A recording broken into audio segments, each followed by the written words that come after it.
নমস্কাৰ জেউতি চহৰীয়া চেনেলটোলৈ আপোনাক স্বাগতম জনাইছোঁ।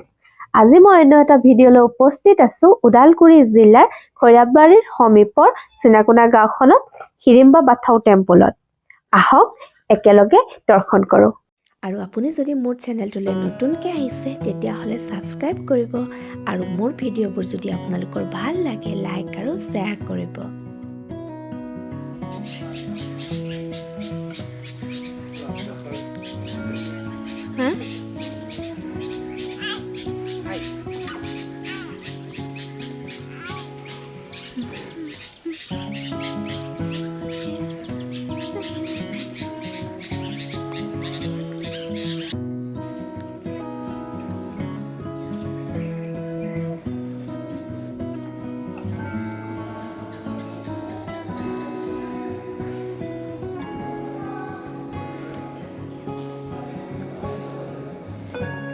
আৰতি টাইপ কৰে যে এইটো মংগলবাৰ দিনাখন মঙলবাৰে হয় আৰু কোনদিনা হয়?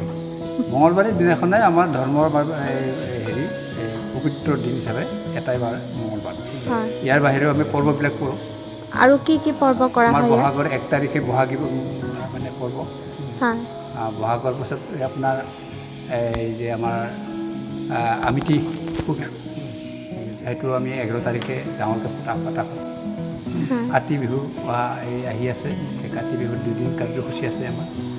মানে 30 তাৰিখে আপোনাৰ 31 তাৰিখে আপোনাৰ বন্তি প্ৰজ্বলন, 1 তাৰিখে আমাৰ মন্দিৰৰ মানে ধৰ্মীয় প্ৰাৰ্থনা 2 দিন হ'ব।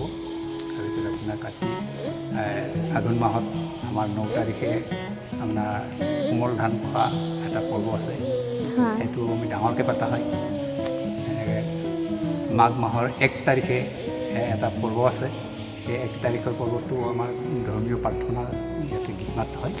তাৰপিছত আমাৰ মাঘ মাহৰ প্ৰথম মঙলবাৰ আৰু দ্বিতীয় মঙলবাৰে আমাৰ গোঠাৰ বাথুচান বুলি এটা পৰ্ব আছে। সেইটো আমি ডাঙৰকৈ পালন কৰা হয়। প্ৰত্যেক মানে স্কুল, মন্দিৰ, ক্লাব ঘৰ এইবিলাকত আমি পতা হয়। সোণালী জয়ন্তী আহি আছে এতিয়া। সোণালী জয়ন্তী কেতিয়া হ'ব? আমাৰ অহা জানুৱাৰী মাহৰ 20, 21, 22 23 জানুৱাৰী 22ত আমাৰ 50 বছৰ সম্পূৰ্ণ হয়। আপুনি এতিয়া মাতিব পাৰে, সকলোৱে চাই আছে, আপুনি ক'ব পাৰে সোণালী জয়ন্তীলৈ। গোটেই আমাৰ অসমৰ যিমানখিনি আমাৰ হেৰি আছে তেওঁলোককতো আমি আমাৰ কমিটিৰ তৰফৰ পৰা নিমন্ত্ৰণ কৰিয়ে আছে। ইয়াৰ বাহিৰেও আমি ভূটান, নেপাল, ৱেষ্ট বেংগল, উৰিষ্যা, ইফালে আপোনাৰ অৰুণাচল এইবিলাকতো আমি ইতিমধ্যে তেওঁলোকক নিমন্ত্ৰণৰ পত্ৰ পঠাইছোঁ। তেনেকৈ আমি আমাৰ এই চিনাকুনা হিৰিম্বা বাথৌ থানচালিৰ 50 বছৰীয়া সোণালী জয়ন্তীটো আমি খুব মানে আমাৰ ডাঙৰকৈ নহ'লেও উল্লাস মালহেৰে পাতিব আৰু আমি অলপ পতাৰ এটা প্ৰচেষ্টা চলাই আছোঁ। সেয়ে আমি গোটেই সমূহ ৰাইজক আমাৰ এই মন্দিৰৰ তৰফৰ পৰা সদায় কামনা থাকিব আৰু কামনা কৰিছোঁ। ঠিক আছে দিয়া।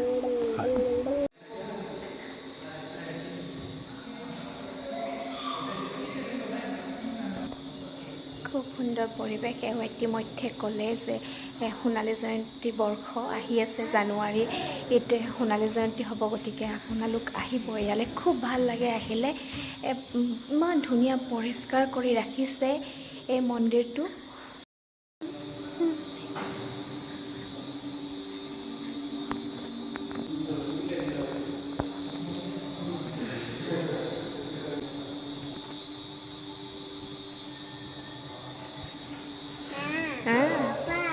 পাপা কোন এইটো মামা?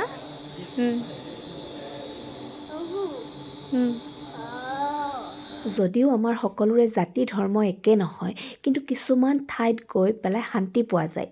এই হিৰিম্বা বাথৌ থানচালি ইয়াতে আহিও মনটো খুব ভাল লাগিছে। আমি যেতিয়াই ভিতৰলৈ সোমাইছোঁ এটা শান্তিৰ পৰিৱেশ যেন লাগিছে আৰু এটা পজিটিভ এনাৰ্জি পোৱা যায়। ভাল লাগে। চাওক পৰিৱেশটো ইমান বেছি ভাল লাগে, মনতো এটা শান্তি পোৱা যায়। বাহিৰৰ পৰা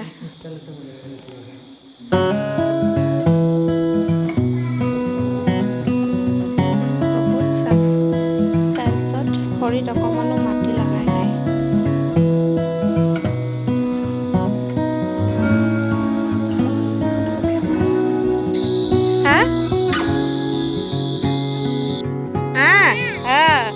ৰেবিট নালাগিব দেই, কামুৰি দিব। এয়া ৰেবিট, আহা।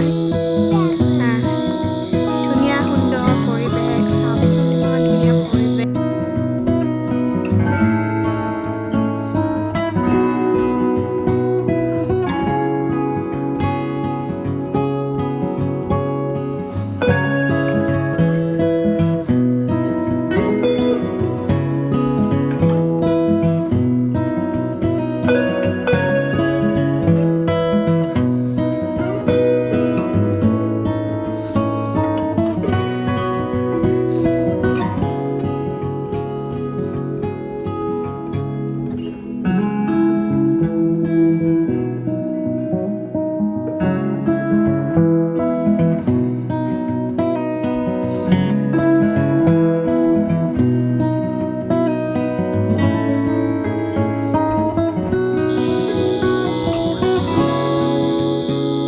আহা বাবা আহা,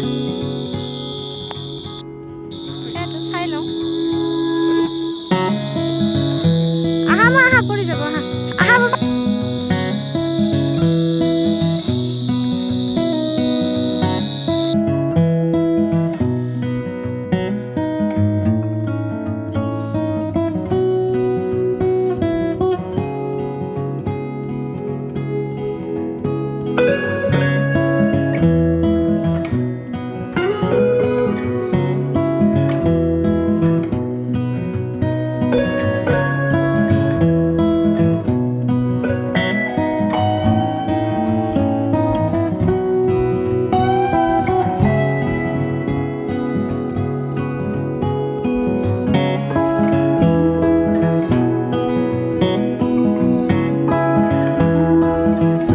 সন্ধিয়া হৈ গ'ল, মন্দিৰটো বাহিৰৰ পৰা কিমান বেছি ভাল লাগিছে চাওকচোন। আপোনালোকেও আহিব, মন্দিৰটো চাবহি, ভাল লাগিব, বহুত বেছি ভাল লাগিব, শান্তি পাব। আৰু চাওকচোন গছবোৰৰ কালেকশ্যনবোৰ, সকলো ধৰণৰ গছ আছে আৰু ফুলবোৰো ৰাখিছে। আজিৰ ভিডিঅ'টো ইমানেই। শেষলৈ ভিডিঅ'টো চাই থকাৰ বাবে আপোনালোকক বহুত বহুত ধন্যবাদ। আৰু শেষত আকৌ এবাৰ কওঁ, আপোনালোকে যদি মোৰ ভিডিঅ'বোৰ ভাল পায় তেতিয়াহ'লে লাইক শ্বেয়াৰ কৰিব আৰু মোৰ চেনেলটো ছাবস্ক্ৰাইব কৰিব। Thank U.